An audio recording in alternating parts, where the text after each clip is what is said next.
Bonjour tout le monde. Donc, on continue sur ce que nous avons fait hier après-midi. Donc, nous avons commencé le modèle dynamique de la machine asynchrone et nous avons vu la transformation de Park qui permet de transformer le système triphasé de la machine asynchrone en un système biphasé. Et vers la fin, nous avons pu avoir un système qui est composé par un système biphasé au stator et un système biphasé au rotor. Mais nous avons trouvé que les enroulements statoriques et les enroulements rotoriques sont liés par des inductances mutuelles qui dépendent de la position angulaire du rotor. Ça veut dire, dans ce cas, vous avez les coefficients des équations différentielles qui dépendent du temps. Et pour éliminer donc cette dépendance du temps des coefficients dans les équations différentielles, nous avons opté pour la conversion des systèmes triphasés statoriques et rotoriques dans le même repère, le même repère biphasé. Donc, la dernière chose que nous avons vue, c'était la relation qui pouvait nous donner les équations le phaseur spatial exprimé dans son repère, mais dans un autre repère qui n'est pas le sien. D'accord? Alors, je vais répéter tout ça pour que ça soit très clair. Donc, nous étions ici sur ce schéma. Et donc, ça, c'est la conversion des deux systèmes triphasés rotoriques et statoriques dans le même repère biphasé. Et dans ce cas, le cas que nous voyons ici dans ce schéma, on a ramené les deux systèmes triphasés statoriques et rotoriques sur le repère stationnaire DQ, qui est lié au stateur. Mais le problème, c'est que le phaseur spatial, comme nous l'avons exprimé dans cette expression-là, d'accord, il va nous donner la relation que vous connaissez de la tension en fonction des courants et des flux. Donc, je répète, vous avez la formule qui est là, d'accord? Donc, la formule qui est là, c'est la formule qui est donnée dans un repère qui est lié aux enroulements en question. Donc, ça veut dire que si je m'intéresse aux enroulements dans le rotor, dans un repère lié au rotor, dans un repère biphasé lié au rotor, j'aurai cette équation. C'est l'équation que vous connaissez pour une bobine. Donc, chaque fois que vous avez une bobine qui est caractérisée par une résistance et une inductance, et ça, c'est les enroulements que l'on trouve dans le rotor et le stator. Donc, vous avez la tension aux bornes de cette bobine, c'est toujours la résistance, d'accord, fois le courant, plus la dérivée le flux qui passe par la bobine. D'accord? Donc là, vous avez un flux qui va passer par la bobine. Alors, l'expression que vous avez ici, l'expression usuelle, l'expression normale, l'expression classique que vous connaissez, elle est valable uniquement lorsqu'on s'intéresse à un repère qui est lié à l'enroulement en question. Ça veut dire que la relation AD, elle est uniquement valable dans un repère qui est lié au rotor. La relation AD du stator, il est uniquement valable dans un repère biphasé qui est lié au stator. Donc voilà, la problématique que nous essayons de voir. C'est-à-dire que dans ce cas, vous allez avoir le phaseur spatial, parce que ce que vous voyez ici, ce sont les composantes le phaseur spatial. Donc, parce que ici, vous voyez, c'est un vecteur, d'accord? Donc, puisque c'est un vecteur, donc ça veut dire que c'est un phaseur. Donc, un vecteur qui a deux composantes, VD et VQ. qui est égal à une matrice de résistance fois un vecteur qui est composé de D et Q, plus un vecteur qui est composé de la dérivée le flux D et le flux Q. D'accord? La même chose pour le phaseur spatial au niveau du rotor. Il est composé de deux composants. Donc, c'est un vecteur. Il est composé de V alpha, V bêta. Là, vous avez le vecteur du courant I alpha et bêta. Là, vous avez la matrice des résistances. D'accord? Et là, vous avez le vecteur des flux. Le flux alpha et le flux bêta. Et je répète, s'il vous plaît, l'expression que vous avez ici, c'est une expression qui est valable uniquement lorsqu'on prend le phaseur spatial dans son repère propre, c'est-à-dire dans le repère qui est lié à son enroulement. Parce que le phaseur spatial, il est lié au rotor.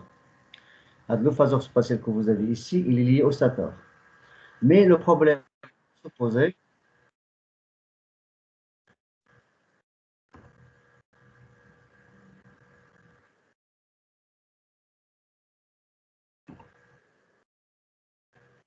Ok, donc je vois que l'écran n'est pas partagé. Il est non partagé? Oui, monsieur. Il est partagé? Monsieur, il est partagé. Il n'est pas partagé, non? Non, il est partagé, monsieur. Il est partagé, ok.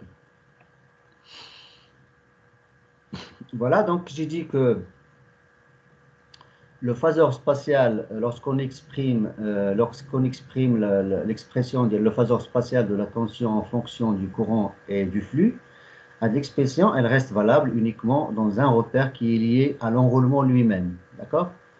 Donc, ça veut dire quoi? Ça veut dire si j'essaye maintenant d'exprimer le phaseur spatial de le rotor dans un repère qui est lié au stator, les choses vont changer parce que la relation, c'est la relation que je connais. Elle est connue uniquement, elle est valable uniquement si je suis dans un repère qui est lié au rotor. Donc maintenant, si je suis dans un repère lié au stator, par exemple, le rotor ADA, si je l'exprime dans un repère qui est lié au stator, l'expression que vous avez ici n'est plus valable. D'accord? Comme j'ai dit, la relation elle est uniquement valable si je suis dans un repère qui est lié au rotor.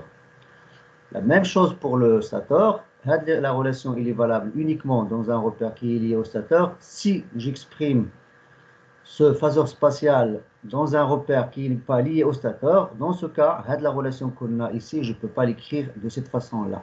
Il faudra la changer, il faudra voir comment faire. D'accord?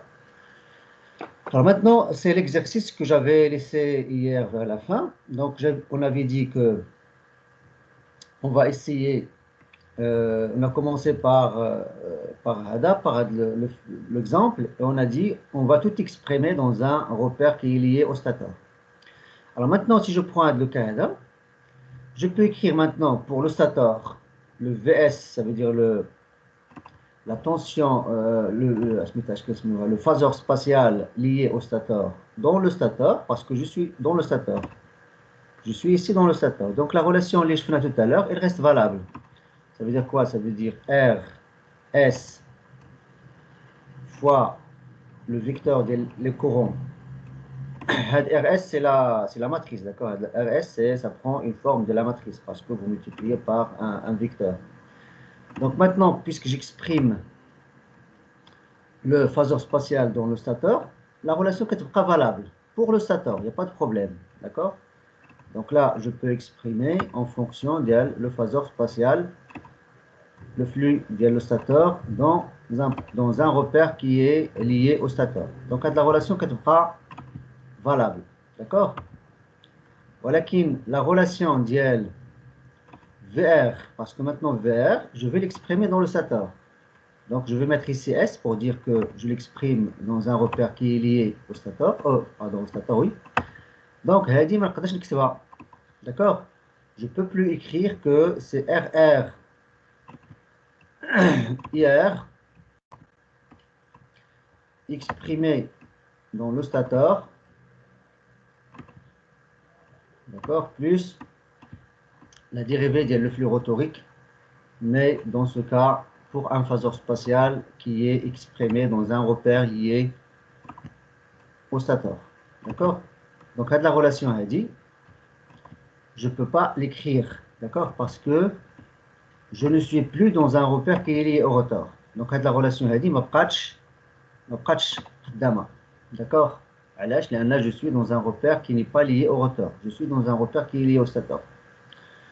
La relation Lola, elle reste valable parce que je suis toujours dans un repère qui est lié au stator. ماشي مشكل. ولكن هذه ما كتبقاش قدامها. Alors, qu'est-ce que j'avais dit hier vers la fin? J'avais dit que si je prends le phaseur spatial, il y a la tension par exemple exprimée dans le rotor, si je veux le phaseur spatial, pardon, si je veux que ce phaseur spatial soit exprimé dans un repère lié au stator, par exemple, puisque je l'exprime dans le stator, donc VS, d'accord, VR, voilà, qui est exprimé dans un repère qui est lié au stator. Et nous avons dit que ça, c'est quoi? À le repère, je vais faire à la qualité dans le repère lié, l'expression dialogue, dans un repère lié au stator. Donc, c'est le vecteur spatial, le phaseur spatial dial VR dans le rotor, d'accord, fois quoi? Fois exponentielle, si vous vous rappelez bien, J θ R. Avec θ R, c'est quoi? C'est l'angle que fait le rotor avec le stator. D'accord? Donc là, vous voyez la relation qu'on a.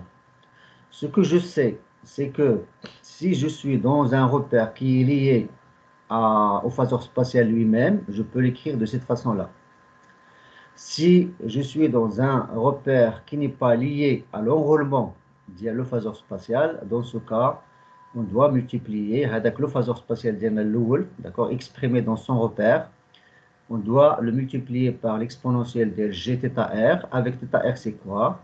C'est l'angle que fait l'enroulement مع le repère ديالنا جديد. Le repère ديالنا جديد هو le repère par exemple qui est lié au stator. D'accord? Donc les deux relations qu'on a, هما هادو. Donc j'ai de la relation ou j'ai de la relation si je suis dans le repère de l'enroulement lui-même. Donc d'abord chez les كنعرفوا بلي chaque phaseur spatial s'il est exprimé dans son repère lui-même, donc ça veut dire le repère de l'enroulement, on peut écrire la relation que vous connaissez, la relation normale, la relation classique. Lorsque j'exprime le phaseur spatial dans un repère qui n'est pas lié à son enroulement, donc je dois, pour l'exprimer dans un autre repère, par exemple le repère lié au stator, je dois le multiplier, le phaseur spatial, par exponentielle de gθr. Avec θr, c'est quoi? C'est l'angle que fait l'enroulement le phaseur spatial avec le repère dans lequel j'aimerais l'exprimer. Donc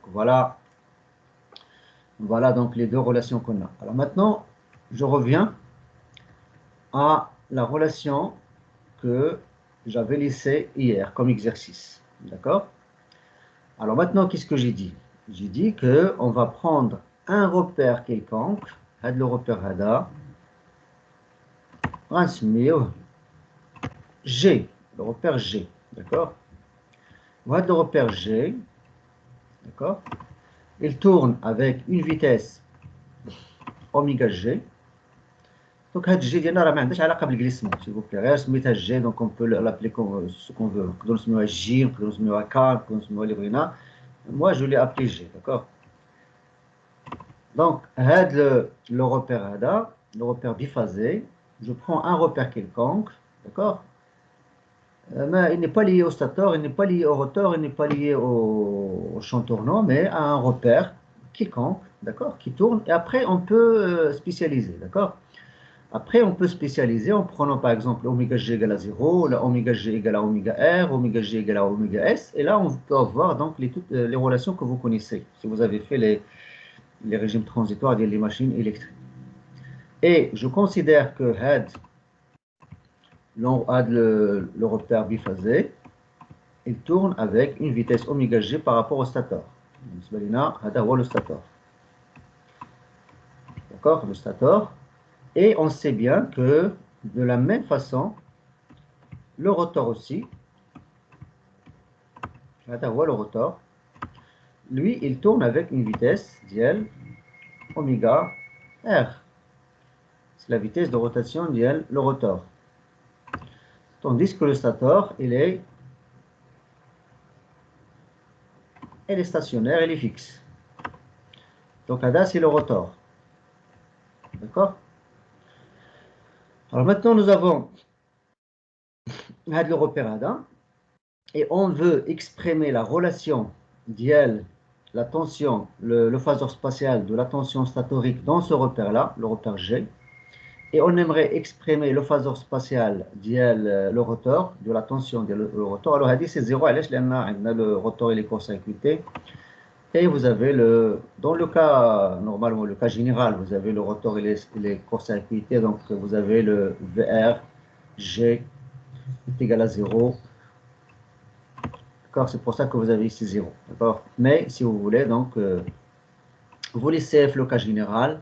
Alors, supposons que maintenant, VRG égale à 0, vous avez une résistance que vous avez ajoutée au rotor et que le VRG n'est pas nul. D'accord, mais bon, pour le moment, laissons VRG non nul. Mais on sait que, quelle que soit la machine asynchrone, vous avez toujours les bobinages des rotor et son court-circuité. Et généralement, vous avez VRG qui est égal à 0. Mais laissons dans le cas général VRG égale à 0. Alors maintenant, on aimerait calculer des expressions que vous avez ici. On a des expressions. Normalement, je n'ai l'expression اللي كتعرفوا نتوما. L'expression اللي كنعرفوا هي هذه. D'accord? L'expression اللي كنعرفوا هي هذه. C'est que le phaseur spatial de la tension, c'est RS fois IS plus la dérivée de le flux. ما عندناش هذه la relation هذه. ما كناش كنعرفوا علاش. لأن on prenait tout le temps le phaseur spatial dans son repère, dans son propre repère. Donc c'est pour ça que on ne tenait pas compte de cette expression-là. Mais maintenant que on est dans la transformation de parc, voilà, donc on aimerait exprimer le phaseur spatial dans n'importe quel repère. Alors comment faire?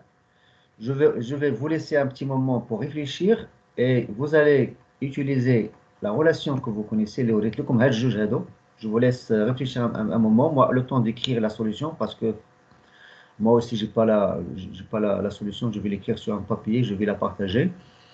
Donc, pour vous donner une indication, ce que vous connaissez, c'est quoi? C'est que lorsque vous exprimez un phaseur spatial dans un repère qui n'est pas le sien, vous multipliez son phaseur spatial dans son repère par exponentielle de g θr. Avec θr, c'est quoi?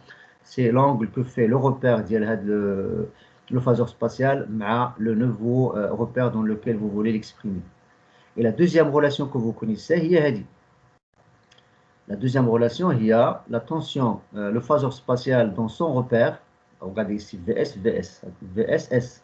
Ça veut dire le phaseur spatial dans un repère lié au stator. Et la relation de Kanafo, il y a. Donc, essayez d'utiliser les deux. Les deux relations.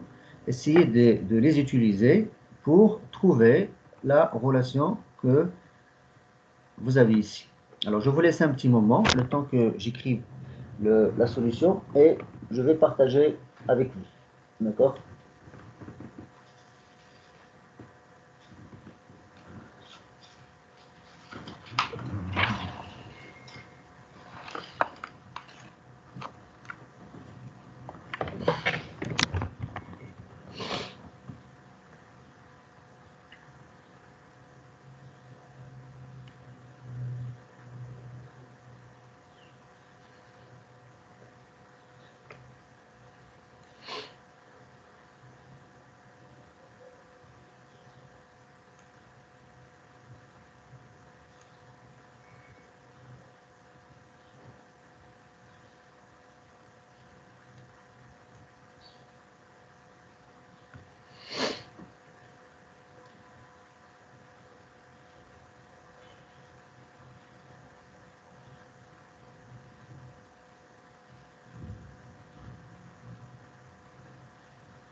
Donc voilà, je vais partager la solution. Donc je partage uniquement la solution pour la première relation. Pour la deuxième, vous pouvez faire la même chose, d'accord?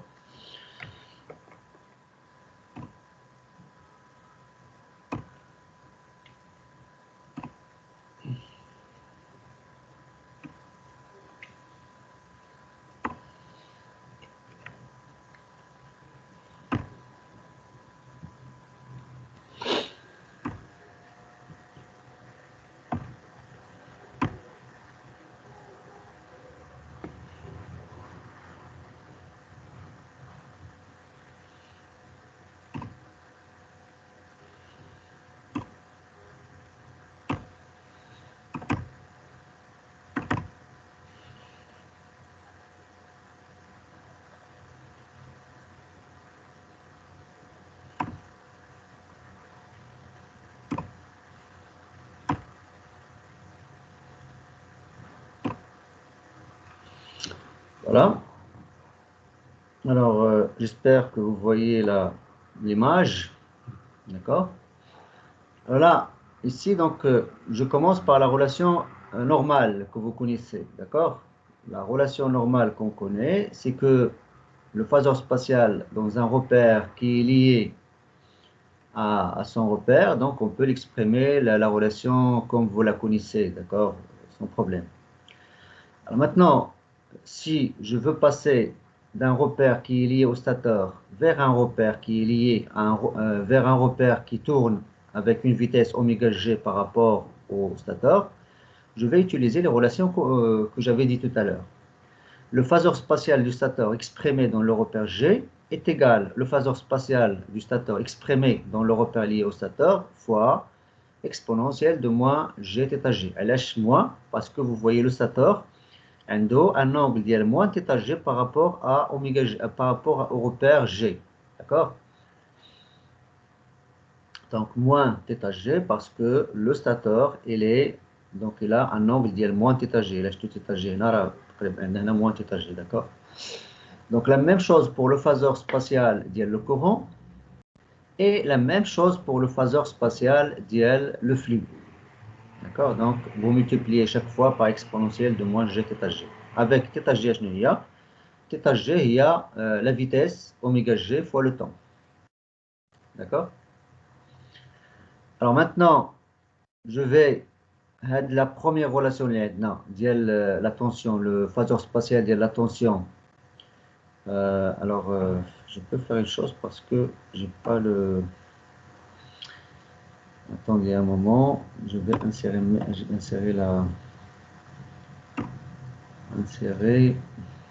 l'image dans une diapo. باش نقدروا نكتبوا insérer. Voilà, maintenant c'est bien. Donc je vais agrandir. Ok. Alors maintenant je vais repartager la présentation.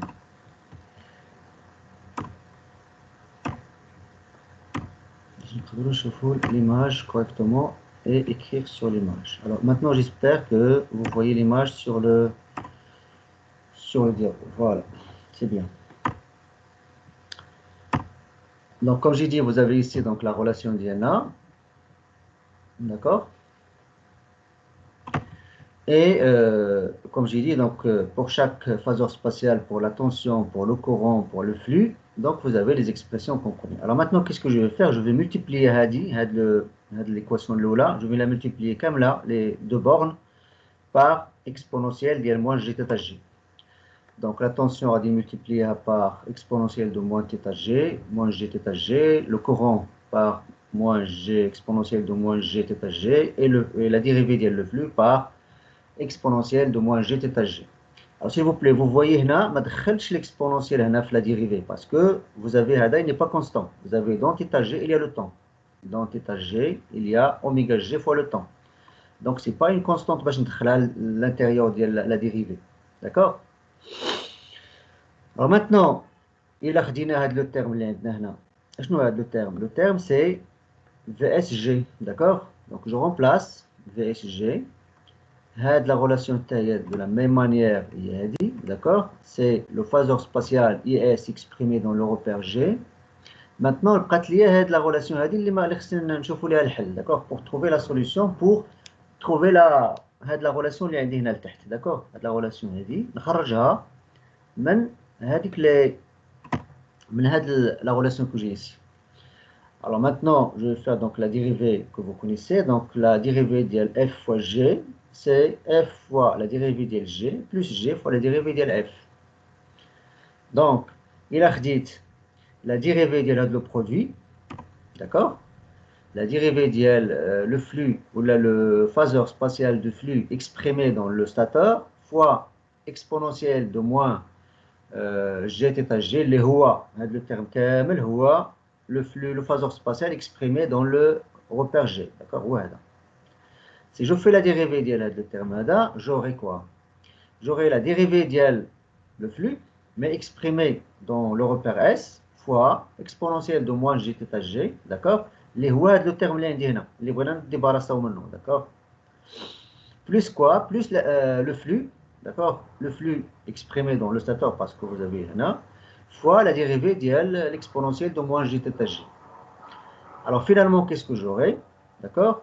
J'aurai la dérivée de le flux est égal à quoi? Est égal à la dérivée de le flux fait S moins, parce que lorsque vous allez dériver l'exponentielle de moins g θ g, vous allez dériver oméga g fois le temps, d'accord? Oméga g fois le temps. Et donc finalement, vous allez avoir quoi? Vous allez avoir moins g fois la vitesse oméga g fois quoi?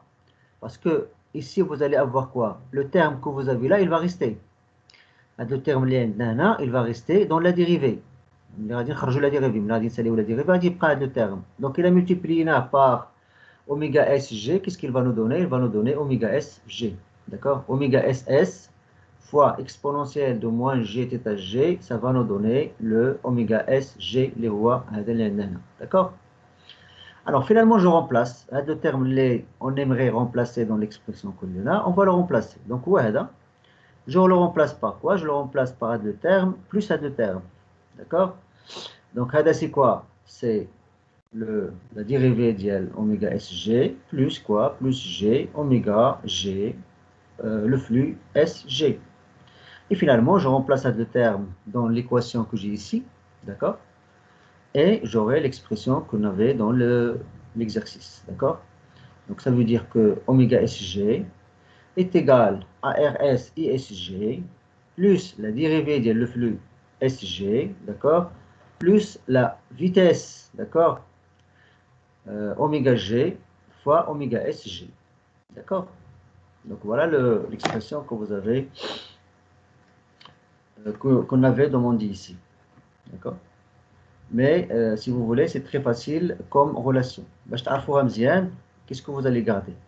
Il faut toujours mettre un signe moins. D'accord? Il faut toujours un signe moins. Alors, vous prenez le phaseur spatial que vous avez.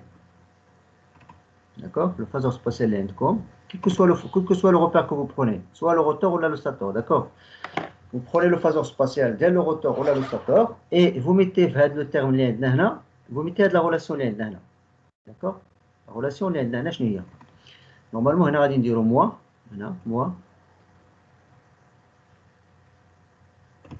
On va dire le repère d'Iana, sa vitesse de rotation par rapport au stateur, d'accord? Sa vitesse de rotation par rapport au stateur, moins la vitesse de rotation d'IL, le repère qu'on a choisi par rapport au stateur. D'accord? Donc normalement ici, on va mettre plus, et là, mettre moins. Donc pour si vous voulez apprendre par cœur la relation. Donc vous multipliez toujours là, à l'intérieur de la parenthèse, vous mettez ici un signe moins, et vous prenez la vitesse de rotation de votre repère d'origine, par exemple le rotor. Vous prenez la vitesse de rotation de le rotor, par exemple, et vous faites moins la vitesse de rotation de le repère dans lequel vous voulez exprimer votre système. D'accord? Alors, si on a par exemple le système de le stator, oméga R ديالنا ما كتبقاش هي oméga R كتولي عندنا هي 0 parce que le stator il est stationnaire moins oméga G, d'accord? Alors vous avez moins, d'accord? Moins, et finalement vous allez avoir donc le plus que vous avez ici en haut, d'accord? Mais puisque on est dans on est dans les deux enrôlements qu'on connaît, ça veut dire le stateur et le rotor, donc vous avez les deux relations à retenir au mahdi. Donc si vous avez un repère qui tourne avec une vitesse oméga G par rapport au stator, et que vous voulez exprimer les phaseurs spatiales diagonales dans ce repère, donc vous utilisez les relations que vous avez ici. D'accord? Et soit vous les apprenez par cœur, mais il faudra bien savoir ou la connaître comment on a trouvé la relation. D'accord? Alors, on va prendre des cas particuliers. Je vois le cas particulier, Diana. Les trois cas particuliers, normalement, les cas installés. Le premier cas particulier, c'est un repère qui est lié au stator. Alors, il y a un repère qui est lié au stator, qui est oméga G égale à 0. D'accord? Qui prend la relation que vous connaissez, la relation normale. Ok, il y a oméga G égale à 0 parce qu'on est dans un repère qui est lié au stator. Ok, il y a moins oméga R fois oméga RG. D'accord? Donc, là, c'est le premier cas. Si vous avez un repère qui est lié au stator, oméga G égale à 0. Le deuxième cas, on est dans un repère lié au rotor. Ça veut dire un repère qui tourne avec la vitesse de le rotor. Alors dans ce cas, le oméga G, ça devient quoi? Ça devient oméga R. D'accord? On a que tout le 0. D'accord? Il y a 0. Le cas normal ديالنا. Le cas normal, dans le même repère, la relation est toujours valable. Il n'y a la relation parce qu'on est dans un repère lié au rotor. La relation اللي كتعرفوا ديما هي oméga R parce qu'on est dans un repère lié au rotor. ولكن dans le stator, il va changer parce qu'on n'a pas pris un repère lié au stator. Regardez, donc là, vous avez plus G oméga R. D'accord? Ça, c'est le deuxième cas que l'on trouve dans la commande des machines. Donc, ça veut dire un repère, le parc lié au rotor. Maintenant, le troisième cas. Le troisième cas, c'est un repère lié au champ tournant. Si vous êtes dans un repère lié au champ tournant, dans ce cas, vous allez avoir ici oméga S, qui est la vitesse du champ tournant. D'accord? Donc, oméga G, il y a oméga S. On a oméga S, moins oméga R, il y a un glissement. D'accord? Oméga S moins oméga R, ça veut dire si G oméga S. D'accord? G, avec G, c'est le glissement. G oméga S. Donc là, vous voyez, on peut choisir la stratégie de commande, ou là, on peut choisir donc la commande qui nous intéresse en choisissant le repère correspondant. Ça veut dire, dans des cas, vous pouvez choisir un repère qui est lié au stator, si vous vous intéressez aux grandeurs liées au stator. Et là, quand tu intéressé par les grandeurs liées au stator, vous allez prendre un repère qui est lié au stator. Si vous vous intéressez aux grandeurs qui sont liées au rotor, vous allez prendre un repère qui est lié au rotor. Si vous vous intéressez au champ, vous intéressez par exemple au champ tournant, dans ce cas, vous allez prendre un repère qui est lié au champ tournant. D'accord? Parce qu'en prenant un repère qui est lié c'est-à-dire au même repère, vous allez avoir des valeurs constantes pour le courant. Donc ça veut dire le ID ديالك اللي غتلقاه constant. D'accord? Le ID ديالك غتلقاه constant. مع le IQ غتلقاهم constant, par exemple, si vous prenez un repère qui est lié au stator. Il a خديتي un repère qui est lié au rotor, غتلقى le I alpha dialo مع le I bêta dialo, ils sont constants. Donc comme ça, vous pouvez utiliser donc les valeurs constantes le courant comme dans un moteur à courant continu. D'accord? Voilà donc l'intérêt de choisir un repère qui est lié par exemple au stator ou là au rotor ou là au champ tournant. D'accord? Et nous allons voir ça après lorsqu'on va voir donc la commande par orientation le flux, soit le flux rotorique ou le flux statorique. Vous allez voir comment on peut, par exemple, choisir un repère quelconque, donc soit lié au champ tournant, ou lié au stator, ou lié au rotor. Donc voilà la démonstration. Donc, je vous laisse un petit moment pour la digérer, peut-être pour la copier si vous voulez. Mais de toute façon, je vais la laisser sur la présentation. La présentation, je vais sauvegarder. Et vous pouvez la regarder après et voir la démonstration à tête reposée.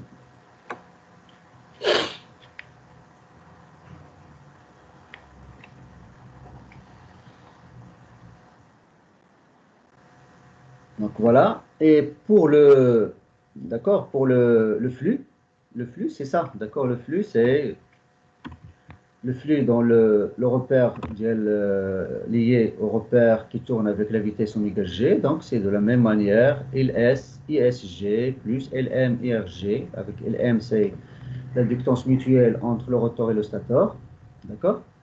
Et le flux oméga RG, d'accord, vous avez donc, et là, dans le LM, il n'y a pas de temps, il n'y a pas de la position angulaire, elle est supprimée dans l'expression de LM, parce que les deux enroulements, le rotor et le stator, ils sont maintenant exprimés sur le même repère. Donc, là, dit le repère est maintenant ou le repère G.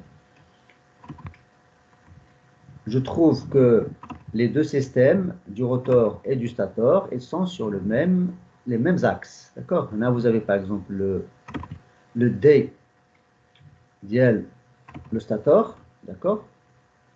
Là, vous avez le D dièle le rotor. D'accord? Et les deux, ils sont liés par LM, l'inductance de mutuelle, d'accord, entre les deux. Mais puisqu'il n'y a pas de, il n'y a pas d'angle, il n'y a rien entre les deux, donc le LM, il est constante. La même chose pour les systèmes en quadrature. Vous avez le Q dièle le rotor et celui du stator, donc ils sont sur le même axe. Le Q dièle le rotor, elles sont sur le même axe et le flux, donc si vous prenez le flux ديالهم donc c'est d'accord, il n'y a pas de variation de l'inductance mutuelle entre les deux. De la même manière, vous avez ici Ln. Là, vous avez Ls, l'inductance propre, l'inductance cyclique. Là, vous avez Lr, l'inductance cyclique de le rotor. De la même manière, ici, vous avez Lr. Et là, vous avez Ls. D'accord? Donc finalement, lorsque vous écrivez le flux qui traverse l'enroulement G, donc vous allez multiplier par LS plus LM fois le courant IR. De la même manière pour le flux rotorique, vous allez multiplier par LR, le courant IR par LR, et vous allez multiplier LM par LS pour avoir le flux mutuel entre le rotor et le stator. Donc voilà comment on exprime donc les phaseurs spatiales dans des repères qui tournent avec n'importe quelle vitesse. Et vous utilisez les relations qu'on a ici. D'accord? Alors, ceci dit, donc on passe maintenant à la puissance. Vous vous rappelez hier, lorsque j'avais parlé de la transformation de Park utilisée par les anglophones et la transformation de Park est utilisée par les Français. J'avais dit que les Français, ils essayent de garder la même puissance, ça veut dire lorsque vous exprimez la puissance le système des MAQ, vous allez trouver la même valeur que celle si vous utilisez les valeurs instantanées, les tensions A et B et C. Et les Anglais, leur transformation de Park, ils essayent de garder le courant. Ça veut dire la composante le phaseur spatial sur la phase A, il va vous donner le courant IA. La composante le phaseur spatial sur la phase B, ça va vous donner le courant IB. La composante le phaseur spatial dans la phase C, ça va vous donner le courant IC. Et les Français eux, non. Ils ne gardent pas le courant, mais ils gardent la puissance. Donc, si vous utilisez la transformation de Park française, vous allez trouver que la puissance, elle est conservée, tandis que le courant n'est pas conservé. Si vous utilisez la transformation de Park anglaise, la anglophone, vous allez trouver que le courant il est conservé, tandis que la puissance, elle sera multipliée par 2 sur 3 ou la 3 sur 2, comme on va voir maintenant. Puisque moi j'utilise donc, dans ce cas, dans ce cours, j'ai utilisé la transformation de Park anglophone. Alors maintenant, si vous faites la relation, donc on sait très bien que les deux phaseurs spatiales, parce que vous connaissez la puissance instantanée. La puissance instantanée, vous prenez la tension, vous multipliez par le conjugué de le courant. Donc là, vous avez le phaseur spatial. Donc là, vous avez la transformation de Park. Vous avez le système biphasé. Donc le système biphasé, si vous multipliez la tension par le courant, donc là, vous prenez le phaseur spatial de la tension et vous prenez le phaseur spatial de le courant et vous faites le conjugué. Alors le conjugué d'une valeur réelle, ça reste réel. D'accord? Le phaseur spatial d'une valeur, pardon, le conjugué d'une valeur réelle, ça reste réel, ça reste la même chose. Maintenant, le conjugué de A, c'est A au carré.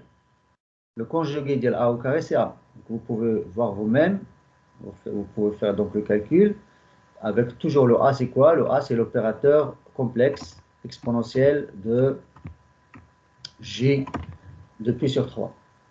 D'accord? Donc, si vous faites le conjugué de A, A au carré, si vous faites le conjugué de A au carré, vous allez trouver A. D'accord?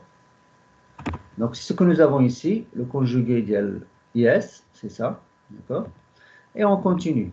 D'accord? Alors, on sait très bien que IAS plus IBS plus ICS est égal à 0. Donc, si je prends le réel de ça, ça va vous donner la puissance active. La puissance active, c'est le réel de ce produit, et la puissance réactive, c'est la partie imaginaire. Donc, si je fais le calcul, on va trouver, donc, finalement, lorsque vous multipliez tout ça, vous allez trouver que la puissance instantanée, la puissance instantanée réelle, je parle de réel, c'est VAS fois IAS, d'accord? Ça veut dire c'est la tension instantanée fois le courant instantané, plus la tension instantanée de la deuxième phase fois le courant instantané de la deuxième phase. C'est la puissance réelle, la puissance active réelle. Mais nous avons calculé le produit, il y a la puissance donnée par les deux phaseurs, ça veut dire les deux phaseurs spatiaux. Nous avons trouvé que la partie réelle, c'est 2 sur 3, d'accord, fois la puissance Pn, la puissance Ln, il y a la puissance qu'on avait ici, donc c'est la puissance Pin. Donc finalement, la puissance instantanée, c'est quoi? La puissance instantanée, il y a 3 sur 2, d'accord, fois la partie réelle, dire quoi? La partie réelle, dire le phaseur spatial, dire le produit des phaseurs spatiales, Vs fois Is, le conjugué, dire le courant. Donc là, vous avez l'introduction dans la transformation du parc anglophone, vous avez le 3 sur 2 qui va rester. Normalement, les Français, lorsque vous faites le calcul, vous n'allez pas trouver 3 sur 2. Lorsque vous faites Pn, vous allez trouver que c'est le réel, comme dans le cas réel que vous connaissez de la machine. Vous avez toujours le Pn, c'est quoi? C'est si vous prenez les valeurs complexes, vous allez toujours trouver c'est la valeur réelle du produit de la tension fois le conjugué le courant. D'accord? Donc, il y a la seule différence entre la transformation de Park anglophone et française, c'est que dans la transformation de Park anglaise, vous allez toujours trouver un rapport de 3 sur 2 dans les relations de la puissance, mais dans les relations du courant, non, vous n'allez pas trouver de 3 sur 2. Et ça, c'est l'inverse pour les Français. Vous n'allez pas trouver de 3 sur 2 dans la relation de la puissance, mais vous allez trouver 3 sur 2 dans la relation du courant. Mais comme j'ai dit hier, soit vous utilisez l'une ou l'autre, ou là vous utilisez même une autre transformation de Park qui n'est pas ni française ni anglaise. Donc vous allez toujours trouver, la seule chose qui compte, c'est l'utilisation avec la transformation que vous utilisez. D'accord? La seule chose qui compte, ce n'est pas les valeurs que vous allez trouver dans la matrice de la transformation de Park, mais ce qui est intéressant, c'est l'utilisation que vous allez faire de la transformation que vous allez utiliser. Donc voilà pour les puissances. Donc la puissance instantanée, c'est 3 sur 2 fois la partie réelle dièle le produit de la tension, le phaseur de tension fois le conjugué du phaseur du courant. Voilà. Alors on continue, d'accord? On continue, mais là on va chercher par exemple les expressions dièle les couples, parce que ce qui nous intéresse dans la commande d'e-machine, c'est l'expression dièle le couple en fonction d'elle, les courants et les tensions et les flux. D'accord? Alors, on va y aller donc pas à pas pour trouver l'expression de le couple. Et l'expression de le couple, finalement, c'est elle qui va nous intéresser dans la commande de la machine asynchrone. Donc là, si on fait encore donc, le développement de ça, de la puissance instantanée réelle, c'est quoi? Donc, c'est 3 sur 2. La composante D de le courant fois la composante D de la tension plus la composante Q de la tension fois la composante Q de le courant. Donc tout ça c'est normal, d'accord? Vous avez un enroulement, d'accord? Vous avez le stator. Maintenant le stator il est composé de 2 enroulements. Chaque enroulement il a une tension, il a un courant. Donc si vous voulez calculer la puissance, c'est facile. Vous multipliez la tension par le courant et si vous prenez la transformation de Park anglophone, vous multipliez par 3 sur 2. Si vous prenez la transformation de Park française, il n'y a pas de 3 sur 2, directement VD fois D. D'accord? Alors, on continue. D'accord? Alors, finalement, qu'est-ce qu'on aura? On va trouver que la puissance instantanée, c'est quoi? C'est 3 sur 2. La transposée, ça veut dire là, vous utilisez maintenant les vecteurs. Si vous utilisez les vecteurs, donc vous allez prendre la transposée d'I, le vecteur I, fois le vecteur de la tension. D'accord? Maintenant, si vous utilisez donc les vecteurs. Alors maintenant, ce qui nous intéresse, comme j'ai dit, c'est de trouver l'expression le couple électromagnétique. Alors je reviens dans l'expression qu'on avait trouvée. Alors on sait que la tension, c'est la résistance fois le courant, plus une inductance fois le courant, d'accord, fois la dérivée de le courant, plus le G. Alors tout ça, on va le voir après, d'accord, le G, le F, on va voir donc quelles sont leurs expressions, d'accord? Parce que si vous revenez à l'expression de la tension que vous voyez ici, d'accord, on a dit que le phaseur spatial de la tension, c'est une matrice de la résistance fois le phaseur spatial du courant, et ainsi de suite, d'accord? Plus la dérivée le flux par rapport au temps, mais on sait que le flux c'est quoi? Le flux c'est LS, et là vous avez LM, d'accord? Donc ça veut dire que chaque fois vous allez avoir les matrices. Alors vous avez la matrice LS, d'accord? Vous avez la matrice LM, et vous avez la résistance RS, ça veut dire que vous avez la matrice de la résistance RS, et là vous avez un mouvement de rotation, oméga G. Donc, هادو هما اللي داخلين في هذه la relation que vous avez ici. Vous avez une matrice de la résistance, vous avez une matrice de L, avec L, c'est LS mais LM, et puis vous avez quoi? Vous avez quelque chose qui tient compte du fait que nous avons un mouvement de rotation, d'accord? Et puis vous avez oméga R qui tient compte du fait que vous avez une vitesse de rotation au rotor. D'accord? Donc vous avez ici, si vous voulez, donc 4 matrices. Une matrice qui tient compte des résistances, une matrice qui tient compte des inductances propres et mutuelles, une matrice qui tient compte du fait que vous avez un repère tournant, oméga G, et une matrice qui tient compte du fait que vous avez un rotor, et le rotor il tourne avec une vitesse oméga R. D'accord? Donc voilà la signification de le phaseur spatial en fonction des différentes valeurs. D'accord?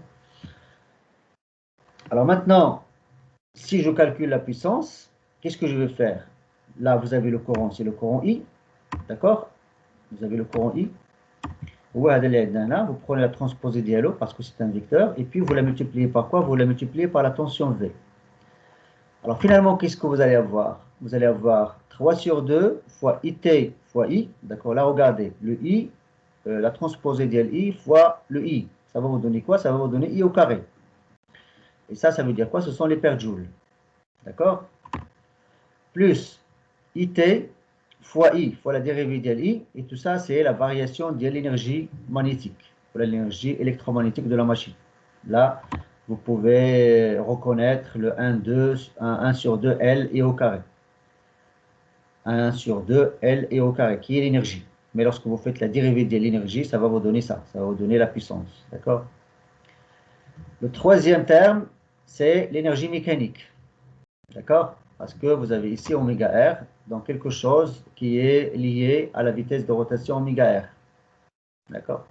Finalement, vous avez quelque chose qui est lié au fait que vous avez un repère, ça veut dire une énergie qui est liée à la puissance d'un repère qui tourne avec une vitesse oméga G. Donc là, dans les quatre expressions que vous avez là, on peut tirer donc toutes les puissances qu'on connaît. D'accord? Vous avez l'énergie qui est perdue sous forme de l'effet Joule. Vous avez la variation de l'énergie magnétique. Vous avez l'énergie mécanique. Et puis, vous avez une énergie qui est liée au champ tournant. Là, ce n'est pas au champ tournant, mais au repère tournant. D'accord? Donc voilà, comme j'ai dit, vous avez les paires Joule, vous avez la variation de l'énergie magnétique stockée, vous avez la puissance mécanique parce que vous avez ici un mouvement de rotation qui est lié à la vitesse oméga R, et puis là vous avez la puissance associée à un repère qui tourne avec une vitesse oméga G. Mais comme vous savez, oméga G, il peut être soit 0, donc si on est dans un repère qui est lié au stator, ça peut être donc le champ tournant. Donc, ça veut dire, dans ce cas, vous allez avoir oméga S. Ou là, le terme ADA, il va rentrer avec celui-là. Parce que dans ce cas, vous allez avoir, dans un repère qui est lié au rotor, vous allez avoir ici oméga R. Et le oméga R qui est là, mais le oméga R qui est là. Donc, ça va former toute l'énergie magnétique qui est consommée par le moteur. Alors, finalement, ce que nous intéresse, nous, il y a de la puissance Hadi. D'accord? C'est la puissance mécanique à partir de laquelle nous allons tirer le couple électromagnétique. Ou le couple de la machine, le couple développé par la machine. Alors, on a l'équation d'Iana, finalement. L'équation d'Iana, il y a, d'accord? VS, VSD, VSQ, VRD, VRQ en fonction d'ISD, ISQ, IRD, IRQ. Donc, c'est à partir de cette relation-là. À partir de la relation qu'on avait démontrée tout à l'heure. D'accord? À partir de des relations à dos, d'accord? Et tenant compte de relations aussi, d'accord? Si vous développez tout ça, c'est-à-dire vous remplacez oméga S par son expression, vous remplacez oméga RG par son expression qu'on a ici, et vous développez à des expressions kamlin, d'accord? Vous allez trouver la matrice que vous avez ici. Donc, ce n'est pas quelque chose de difficile, mais si je me comme ça, c'est une relation que l'on a à partir de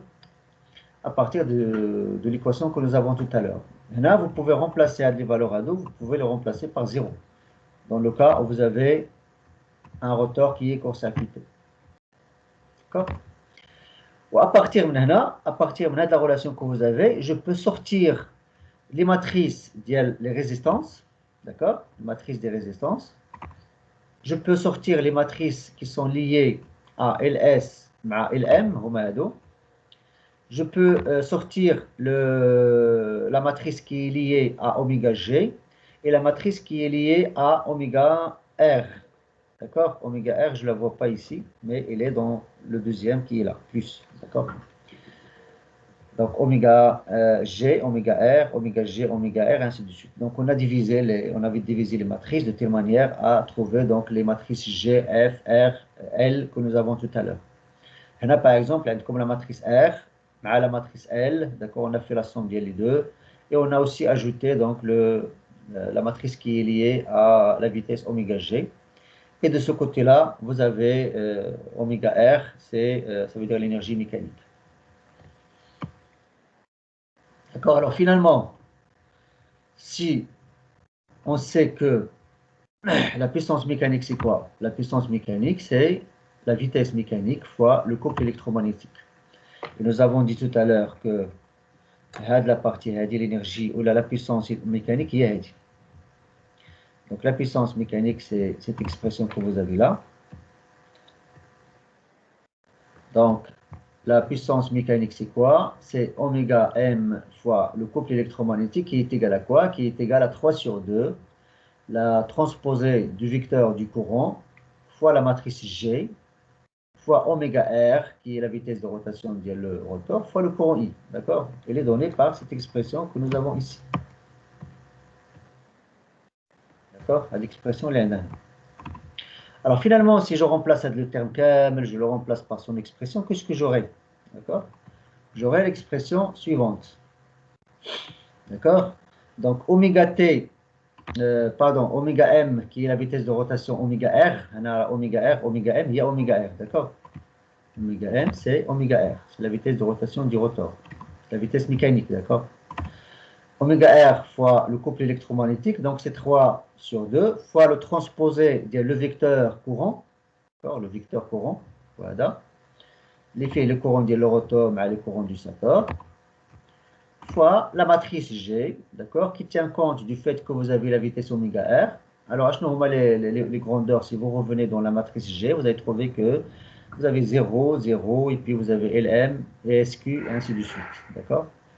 Alors finalement, si vous multipliez donc tout ça, vous allez trouver que, d'accord, vous avez, dans le cas où vous avez un nombre de paires de pôles qui est différent de 1, vous divisez oméga r par P, sinon, si le nombre de paires de pôles est égal à 1, donc vous allez avoir oméga r qui est égal à oméga m.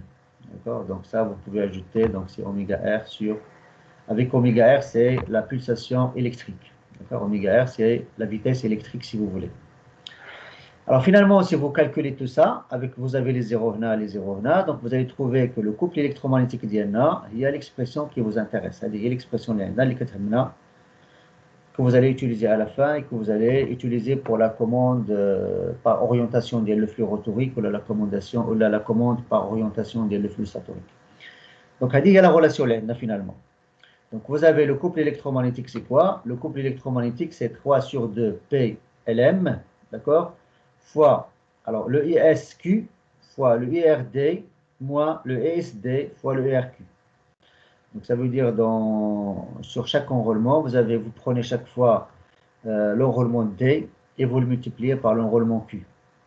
La même chose pour l'autre partie, vous prenez le courant de l'enrôlement D, vous multipliez par le courant de l'enrôlement équivalent dans le rotor, mais en quadrature.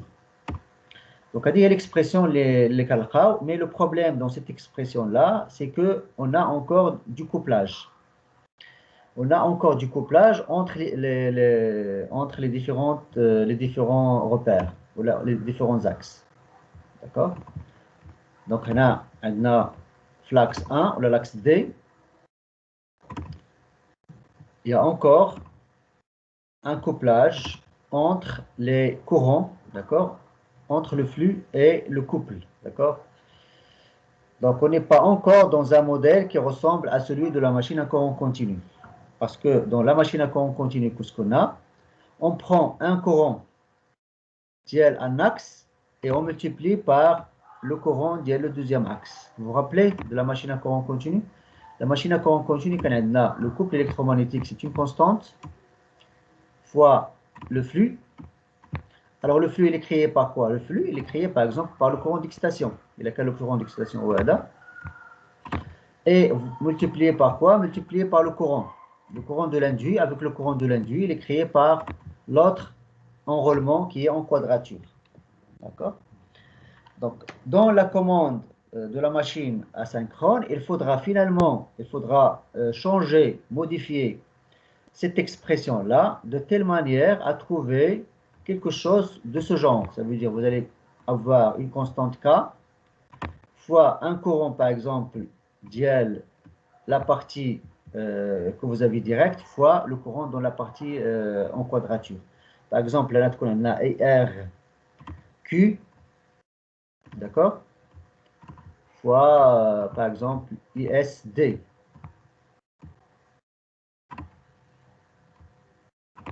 Alors, si on arrive à trouver une équation comme ça veut dire qu'on doit se débarrasser de terme, ou là, se débarrasser de ce terme. D'accord? Et c'est ce qu'on va voir par la suite. D'accord? Dans la commande un peu évoluée de la machine à courant continu, nous allons voir qu'on doit se débarrasser d'un des termes, donc soit le premier ou le deuxième, de telle manière à tomber sur un modèle qui ressemble à celui de la machine à courant continu. D'accord? Donc, soit se débarrasser le premier terme ou le deuxième terme, pour finalement avoir une expression qui ressemble à celle d'un moteur à courant continu. Mais pour le moment, c'est déjà très bien. D'accord? C'est déjà très bien parce que on a trouvé une expression qui est déjà très, très simplifiée. D'accord? Donc, vous multipliez un courant de l'axe direct du stateur par un courant de l'axe en quadrature de le rotor, moins, de la même manière, un courant de l'axe D fois un courant de l'axe en quadrature. Donc, c'est ce que vous avez ici finalement, dans l'expression que vous avez ici. Mais comme j'ai dit, on a encore un certain couplage. D'accord? On a encore un certain couplage entre le flux et le couple électromagnétique. Donc, pour avoir un système qui ressemble à celui d'une machine à courant continu, j'ai dit qu'il faut se débarrasser de l'un de ces deux termes que vous avez ici. Et c'est ce que nous allons voir par la suite. Alors, l'expression de le couple électromagnétique, on peut l'exprimer de plusieurs manières. Ce n'est pas uniquement ISQ fois ERD moins ESD fois ERQ, on peut l'exprimer de plusieurs manières en faisant quelques changements. Donc, vous pouvez jouer avec cette expression-là et vous allez trouver d'autres expressions. Parce que l'expression, ce n'est que la partie imaginaire de quoi? La partie imaginaire d'IL, le vecteur courant IS fois le conjugué d'IL, le courant IR. D'accord? Il a dit de la partie l'indana. Il y a le conjugué avec, s'il vous plaît, oui, c'est ça. Donc, c'est la partie imaginaire, d'IL le vecteur d'IL IS fois le conjugué d'IL IR. Et vous pouvez vous faire vous-même. Si vous prenez IS, le vecteur IS, fois le IS,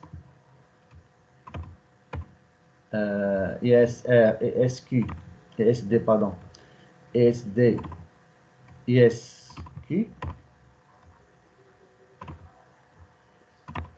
Et de la même manière, vous prenez IR, c'est de la même manière, donc c'est de la même manière IRD ma IRQ, d'accord? Et vous faites le produit scalaire d'IL 2, d'accord? C'est-à-dire vous faites le produit scalaire d'IL IS fois le conjugué d'IL IR, vous allez trouver que l'expression d'IL le couple électromagnétique, c'est quoi? Ce n'est que la partie imaginaire d'IL had le produit scalaire. D'accord? Alors on peut encore développer. On peut encore développer à deux termes.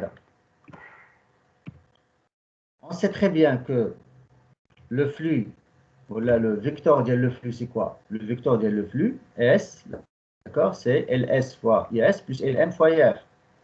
Donc, LM fois IR, donc dans ce cas, qu'est-ce qu'on essaie de remplacer? On essaie de remplacer le terme IR par que des grandeurs statoriques. On veut se débarrasser de cette grandeur rotorique et ne laisser dans l'expression des couple électromagnétique que des grandeurs statoriques. Alors, qu'est-ce qu'on va faire dans ce cas? On va remplacer IR, d'accord, par le flux φs moins le produit LS fois IS. Donc, dans cette expression que vous avez là, je remplace le IR par l'expression que j'ai ici. D'accord, par son conjugué. Alors, finalement, qu'est-ce que j'aurai? J'aurai le couple électromagnétique TE, c'est la partie imaginaire de la même manière, il y a le produit IS fois le conjugué, il y a le produit avec lequel j'ai remplacé le IR. Alors, finalement, la partie imaginaire de IS fois IS, si je prends IS fois le conjugué de IS, ça va vous donner I au carré. IS au carré. Avec IS au carré, c'est une valeur réelle. Donc la partie imaginaire d'IL, c'est 0.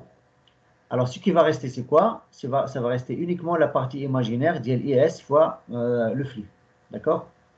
J'ai dit la partie imaginaire d'IS fois le conjugué d'IS. Vous savez, dans les nombres complexes, lorsque vous multipliez un nombre par son conjugué, vous allez trouver une partie réelle uniquement. Il n'y a pas de partie imaginaire. Donc, la partie imaginaire, elle est nulle. Ce qui reste, c'est le produit d'IS fois le phi S. Ce que vous avez ici. Donc, le couple électromagnétique d'Iana, en fonction des grandeurs rhétoriques uniquement, c'est la partie imaginaire d'IL quoi? d'IL IS, d'accord? Fois IS, fois le flux phi S, d'accord? Le conjugué d'ILO. Et je peux encore dire que si je prends le couple électromagnétique comme un vecteur, donc je peux dire que le vecteur d'Iana, ce n'est que 3 sur 2 P fois le vecteur d'IL, le flux, fois le vecteur Hana, vous avez le fois que vous avez ici, c'est le produit vectoriel. D'accord? Hana, c'est le produit vectoriel. Diel, le vecteur, diel le flux, fois le vecteur de courant. D'accord? Et si vous faites la partie réelle diel hada, d'accord, vous allez trouver que c'est de la même manière, c'est ce que vous avez ici. D'accord? Et là, le module diel had, le couple électromagnétique, vous allez trouver la même valeur que vous avez ici. Ça veut dire la partie imaginaire diel la partie. Donc ici, si vous travaillez avec les vecteurs. Donc le couple électromagnétique en vecteur, c'est 3 sur 2 P, le flux, le vecteur flux, fois en produit vectoriel IS.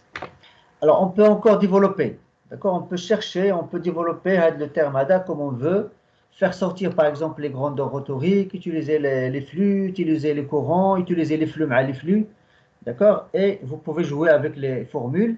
Et finalement, lorsque vous faites la commande vectorielle, vous utilisez l'expression qui vous intéresse. Donc, il y a plusieurs manières d'exprimer le couple électromagnétique de la machine asynchrone. Vous avez encore d'autres expressions. Donc, vous avez le couple électromagnétique en vecteur, c'est l'expression que nous venons de voir. Et on peut encore remplacer le flux phi S par le flux phi R. Mais cette fois-ci, en introduisant le M qui est l'inductance mutuelle avec LR qui est l'inductance propre de le rotor. Vous pouvez encore exprimer en fonction de le flux du rotor mais le courant du rotor. D'accord? C'est le produit vectoriel d'IL, le vecteur courant fois le vecteur flux de le rotor. Vous pouvez encore faire en fonction de le courant du rotor avec le flux de stator. Vous pouvez faire en fonction de le courant du stator mais le courant du rotor. D'accord? Vous pouvez utiliser en fonction le flux de rotor mais le flux de stator. D'accord? Donc là, vous voyez que vous n'avez pas un seul chemin, vous n'avez pas une seule équation, vous avez plusieurs équations le couple électromagnétique. Comment passer c'est très facile. Chaque fois, vous remplacez. Vous allez exprimer donc le courant ES, vous exprimez le flux FR et vous remplacez par les expressions équivalentes. Finalement, vous allez trouver des expressions que vous avez chaque fois, en fonction des de courant, ou en fonction des de flux, ou là, en fonction mélangée des flux avec les courants, et ainsi de suite. Donc, ça veut dire que vous pouvez utiliser les grandeurs le rotor, le stator comme vous voulez, dans l'expression le couple électromagnétique. Et chaque fois, vous allez prendre les paramètres ou les grandeurs qui sont faciles à utiliser, selon l'application. Donc, si vous êtes dans une application où l'utilisation le flux rotorique est plus facile, avec le courant IS, vous prenez l'expression. Si, par exemple, vous êtes dans une application où vous pouvez utiliser facilement le courant IR mais le courant IS, vous utilisez l'expression. D'accord? Et là, quand il fait une application où vous voulez utiliser uniquement les flux, vous pouvez prendre par exemple cette expression. Donc, comme j'ai dit, il n'y a pas une seule manière d'utiliser le couple électromagnétique ou d'exprimer le couple électromagnétique, il y a plusieurs manières. Donc, c'est l'application qui va dicter et qui va imposer l'expression à utiliser dans la commande que vous avez. D'accord? Voilà, alors continuons. Donc là, vous avez notre modèle dynamique.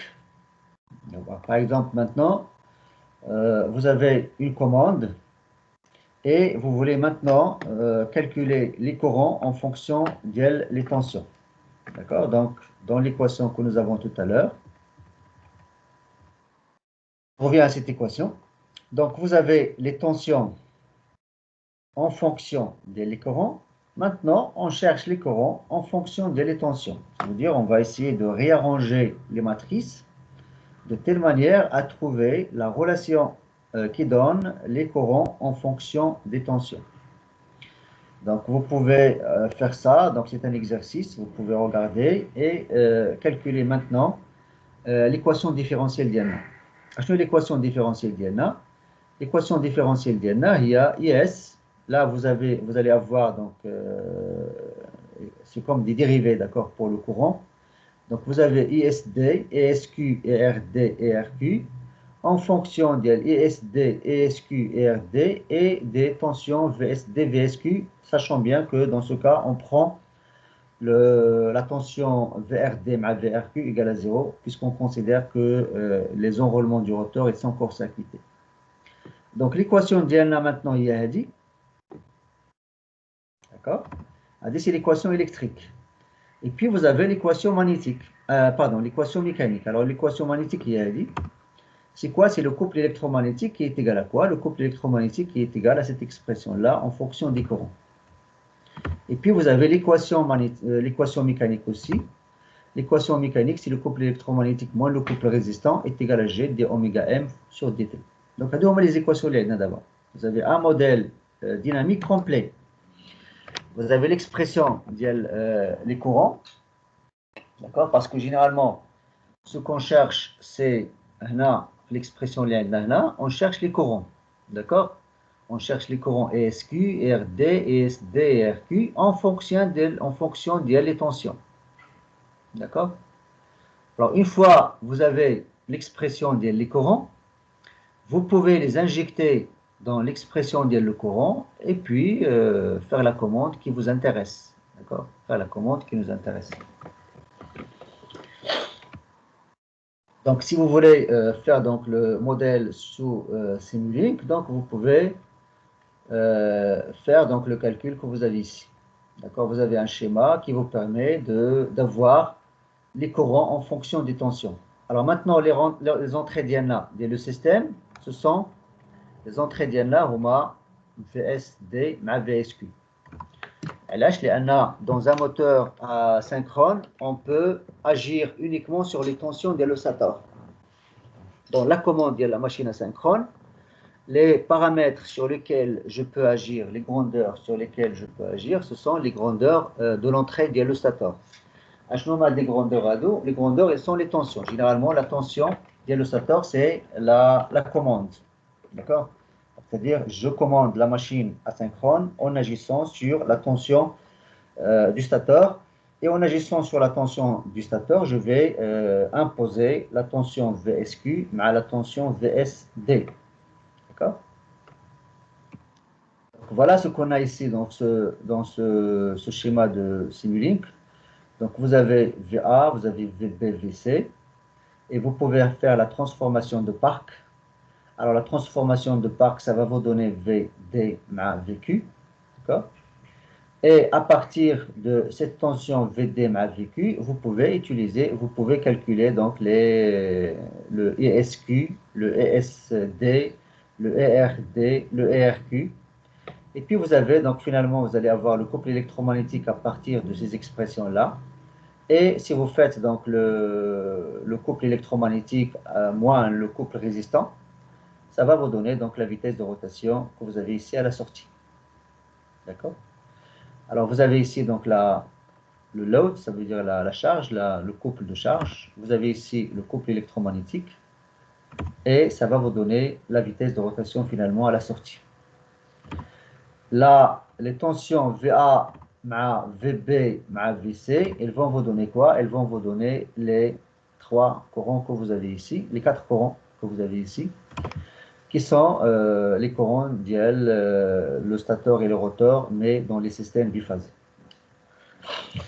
Donc, vous pouvez, par exemple, simuler ça si vous ne l'avez pas encore fait avec M. Ramzi. Je pense qu'il y a une simulation que vous faites avec M. Ramzi sur les régimes transitoires. Comment, par exemple, faire la simulation sur Simulink avec les transformations dans les machines alternatives. Donc, voilà pour le modèle dynamique de la machine asynchrone. Et on va continuer sur un quart d'heure. On va continuer donc sur la commande vectorielle par orientation d'IL le flux. Nous allons voir qu'est-ce que c'est que la commande vectorielle par orientation d'IL le flux. Donc je vais fermer la présentation parce qu'elle est terminée et je vais partager l'autre présentation. Escale, et puis je fais save. Voilà donc le temps de partager notre présentation.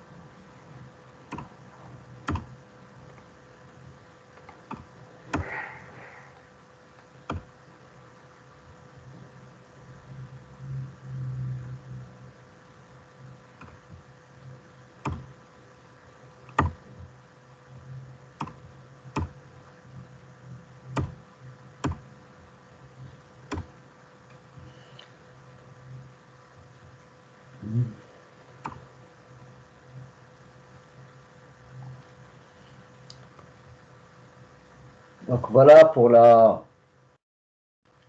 présentation de la commande de la machine asynchrone, la commande vectorielle à orientation du flux rotorique. D'accord? Là, la commande vectorielle à flux rotorique orienté. Donc j'espère que la présentation est partagée. D'accord?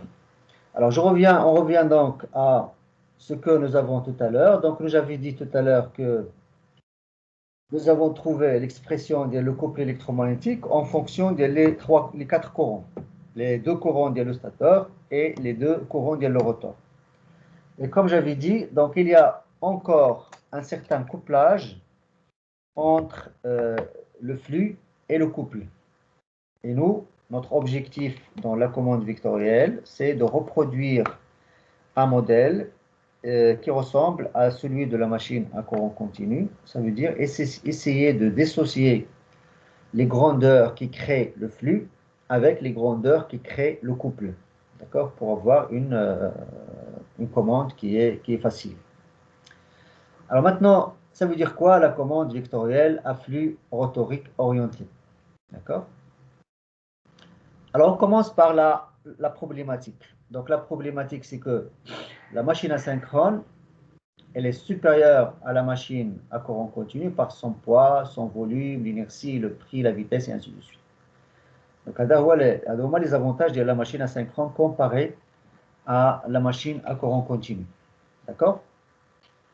Mais la machine à courant continu, elle est supérieure à la machine asynchrone par sa commande facile. D'accord? Donc, ça veut dire la commande est facile parce que vous commandez par exemple le courant de l'induit, vous fixez le courant de l'excitation et vous faites la commande facilement via la caractéristique de la machine à courant continu. D'accord? Donc, la commande de flux orienté, donc CF, c'est la commande à flux orienté. D'accord? La commande à flux orienté, elle transforme la dynamique de la machine asynchrone pour devenir similaire à celle d'une machine à courant continu. Ça veut dire le découplage le flux et du couple. D'accord? Donc, on répète un peu, on rappelle le fonctionnement de la machine à courant continu. Dans la machine à courant continu, vous avez deux enrôlements en quadrature. D'accord? Deux enrôlements en quadrature. Vous avez un enrôlement à l'induit et un enrôlement à l'inducteur. Et chacun produit un flux, d'accord, qui est indépendant de l'autre. Donc, en maintenant le flux constant, le couple peut être commandé par la commande du courant de l'induit. Donc, vous vous rappelez de l'expression le couple électromagnétique de la machine à courant continu. Donc, c'est K, IF. Avec EF, c'est lui qui va donner le flux. Et lui A, celui qui va commander le couple. D'accord? De la même manière, si je prends la machine asynchrone, vous avez les deux flux, ou là les deux champs tournants, le champ tournant rotorique, le champ tournant statorique, et les deux, ils tournent à la même vitesse, d'accord? Parce que nous avons dit la dernière fois, si les deux champs tournants ne tournent pas à la même vitesse, la machine ne peut pas tourner. Donc il faut que les deux champs tournants créés par le rotor et le stator tournent à la même vitesse. Donc le courant statorique produit le flux statorique, d'accord? Le flux que vous avez ici. Le flux de stator produit le courant rotorique par induction, d'accord? Et l'interaction entre le flux de stator et le flux du rotor produit le couple. Vous vous rappelez l'expression le couple électromagnétique? Soit en fonction des courants, d'accord? Vous vous rappelez, donc c'était une constante.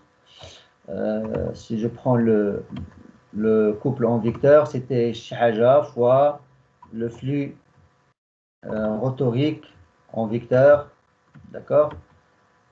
Produit vectoriel, dial, le flux statorique. D'accord? Vous vous rappelez l'expression que nous avons trouvée tout à l'heure. Ou là, vous pouvez faire en fonction de l'IS ou la IR. Comme j'avais dit tout à l'heure, vous pouvez remplacer comme vous voulez. D'accord?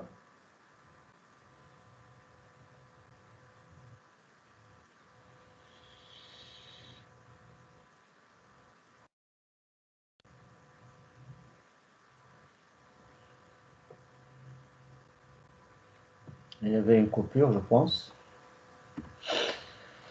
Voilà, donc on continue. Donc j'ai dit que le couple électromagnétique, donc c'est toujours soit vous utilisez les flux, ou là vous utilisez les courants, ou là vous utilisez les courants avec les flux, d'accord? Donc vous pouvez utiliser n'importe quelle formule, mais vous avez l'interaction entre les flux rotoriques et les flux statoriques, ça va créer le couple, d'accord? Et puis vous avez un angle entre les deux. L'angle entre les deux, c'est lui qui va définir donc la valeur du couple électromagnétique. Parce que lorsque vous allez faire le produit vectoriel, finalement, si vous faites la valeur réelle, vous allez prendre un sinus. D'accord? Vous allez prendre un sinus de l'angle qu'on a ici. D'accord?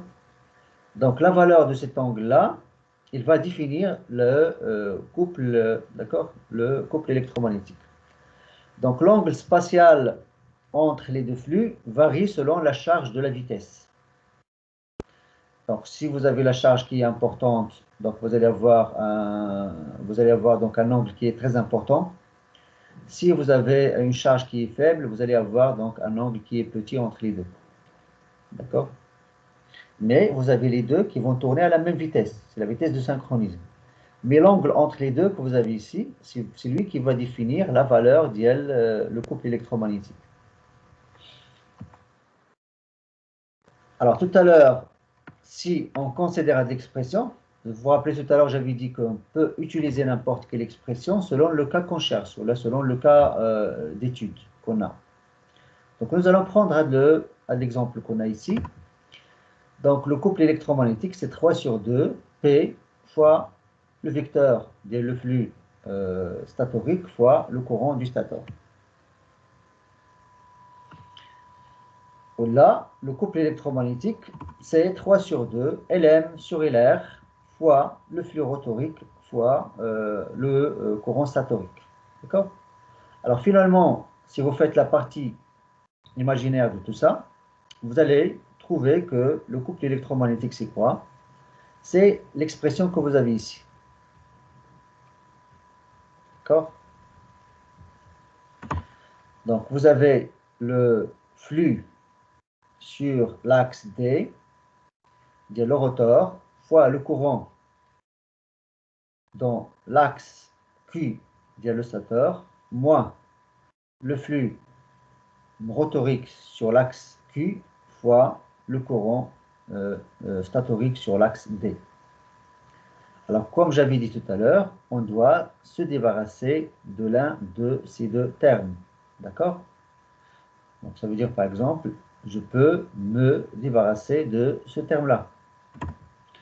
Alors, si je me débarrasse de ce terme-là, je vais avoir quoi? Je vais avoir uniquement l'expression. Parce qu'on a l'expression, on a dit.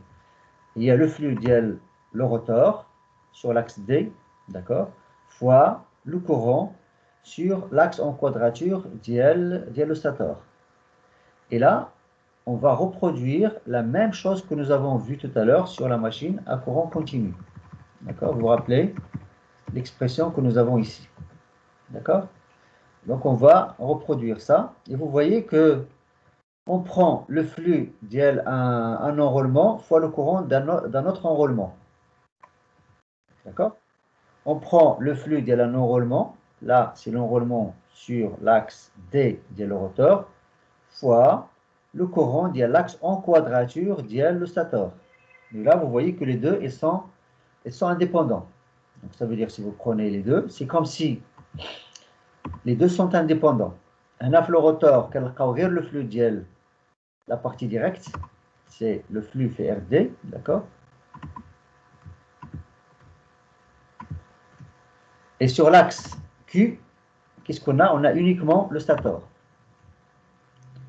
On a le stator, et là, vous avez le courant le stator ISQ. Alors, si on fait le système si on fait cette commande, on assure un découplage parfait entre le courant, d'accord, le stator et le flux le rotor. Ça veut dire quoi? Ça veut dire si je fixe le flux rotorique qui est D, je peux agir sur le couple en agissant sur le courant ESQ. Alors, comment agir sur le courant ESQ? J'agis sur la tension le stator. Et comme ça, j'ai reproduit un modèle qui ressemble à celui de la machine à courant continu. D'accord? Et à partir de là, on va définir ce que nous appelons la commande à flux orienté. Ça veut dire quoi, le flux orienté? Donc, c'est ce que nous allons expliquer par la suite. D'accord? Mais comme vous voyez, à partir de cette expression-là, on va essayer, comme j'ai dit, de se débarrasser de ce terme-là. On va essayer de se débarrasser de ce terme. Alors, comment, à votre avis, vous pouvez y réfléchir un petit moment. Je vous laisse, par exemple, à 5 secondes ou la 20 secondes. Vous pouvez déjà réfléchir sur la méthode à utiliser pour pour se débarrasser de ce terme. Alors, comment peut-on se débarrasser de ce terme, à votre avis? Donc, si vous avez compris tout à l'heure, lorsque nous avons parlé des repères TQ, alors comment choisir maintenant le repère DQ de telle manière à se débarrasser de ce terme?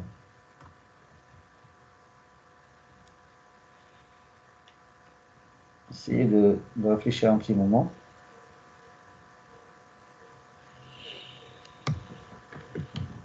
Alors, se débarrasser de ce terme, ça veut dire quoi? Se débarrasser de ce terme, ça veut dire annuler la composante phi RQ. Alors, à votre avis, comment on peut annuler une composante dièle le vecteur, le phasor spatial dièle phi R, le flux phi R? Alors, comment on peut se débarrasser de cette composante en quadrature? C'est très facile.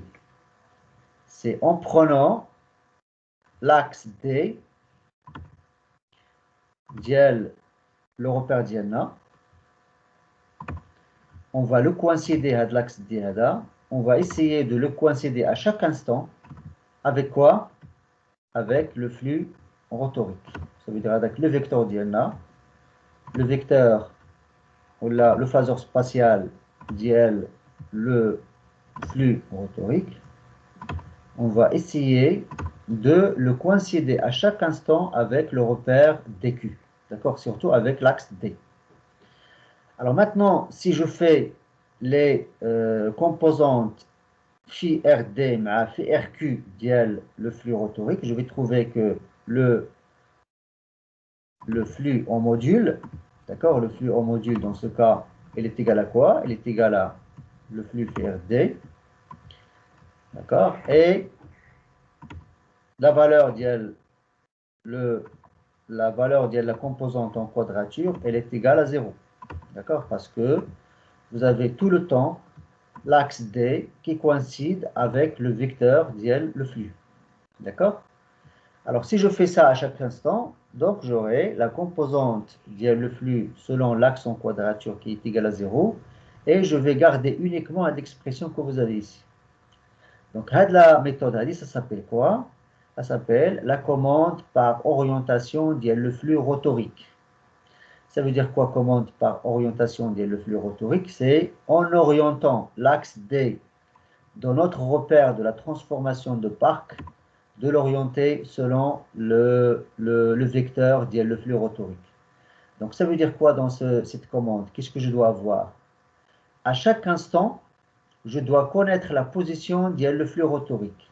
Avec les équations qu'on connaît, il faut à chaque instant connaître la position diel le flux rotorique, c'est un flux qui est tournant, c'est un champ tournant, et puis prendre l'axe D de notre repère de la transformation de Park, il faut le prendre toujours confondu avec le vecteur diel le flux rotorique. Alors en faisant ainsi, on assure que la composante en quadrature diel le flux rotorique est nulle, et comme ça nous allons avoir à chaque instant l'expression très simple qui va nous donner le couple électromagnétique en fonction diel le flux rotorique, d'accord, mais uniquement la composante directe, fois le courant diel le rotor, le courant diel le stateur, mais uniquement en quadrature. Et ça va ressembler, comme j'ai dit tout à l'heure, à la machine à courant continu. Vous avez un enrôlement du stateur qui va créer le courant, qui va créer le couple, et vous avez un enrôlement sur le rotor qui va nous donner le flux. Et comme vous voyez, les deux, elles sont indépendants. Les deux, elles sont indépendants magnétiquement. D'accord? Les deux, elles sont indépendants. Et comme ça, on peut régler le couple électromagnétique de la machine à courant continu d'une manière qui ressemble à celle de la machine à courant continu. Alors, pour ne pas vous alourdir avec beaucoup de notions, je vous laisse digérer la partie que nous avons vue hier et ce matin. Et on va continuer donc la semaine prochaine, le temps que vous faites la révision de tout ce que nous avons vu et que vous arriviez donc à saisir le modèle dynamique de la machine asynchrone et puis l'introduction que nous venons faire pour la commande à flux orienté. D'accord? Donc je vous laisse faire ça. Et on va continuer la semaine prochaine. Et peut-être aussi on va faire des exercices pour détailler, pour éclaircir donc toutes ces notions. Voilà, donc merci. Et on va se reposer un petit moment avant de reprendre le cours d'IEL.